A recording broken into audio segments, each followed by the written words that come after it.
轩，我们都知道，79岁的川普在美国、亚洲这样跑来跑去，跟折返跑一样，大家飞机为什么？我心想，他79岁，他年纪他也大，很累吧？结果今天他的副总统范斯，他今天证明一件事情，他说什么？川普真的不用睡觉。我心想，真的假的啦？对啊，我跟你讲，这真的太夸张了。一般人我们讲看到说，川普为什么一下出现在马来西亚，一下出现在日本，一下出现在韩国，然后我拿起我的手表一看，手机一对，不对啊，这都在40小时内发生的事情，你这假的吧？川普是有分身的吧？就没有。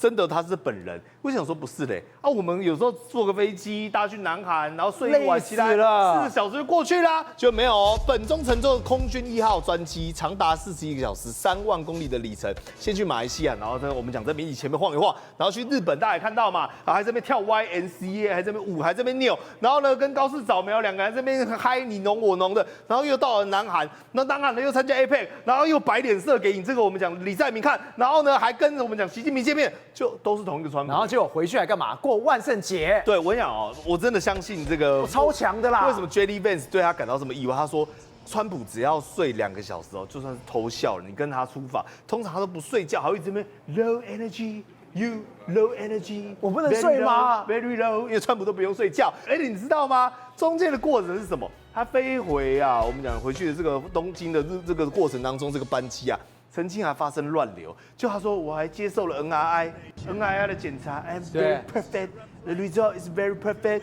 Angel had big win. 亚洲的风非常大。他说：“我跟你讲，很颠簸。我看他一直抖，一直抖。他说：你以为是我在抖吗？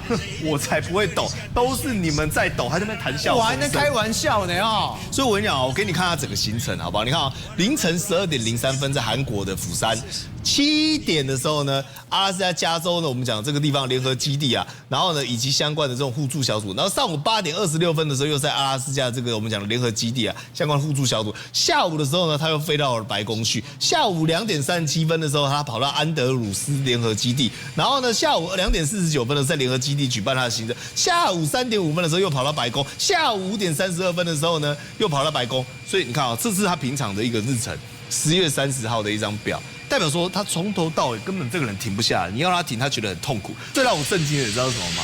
就是人是没办法硬盯的。就没想到到了晚上的时候，你知道做什么事情最累吗？对，一定要开心，办 party。你如果没有精力，没有 energy， 像川普讲 low energy， 你要怎么去办 party？ 来，我问你，这看起来像是颠簸40小时的人，还有笑容而且有说有笑。然后你看一排排的，这个很累你不要讲说什么的，他是要接待所有来访的这些民众跟观众，所以我看完之后，我真的怀疑川普恐怕不是生化人，就是蜥蜴人，或者是他本身就是 AI 机器人。宏观取材，厘清真相，犀利精准，深入剖析，时刻掌握关键，新闻时事不漏接。老时段，新气象，我是钟浩和，关键时刻2.0，全新出击。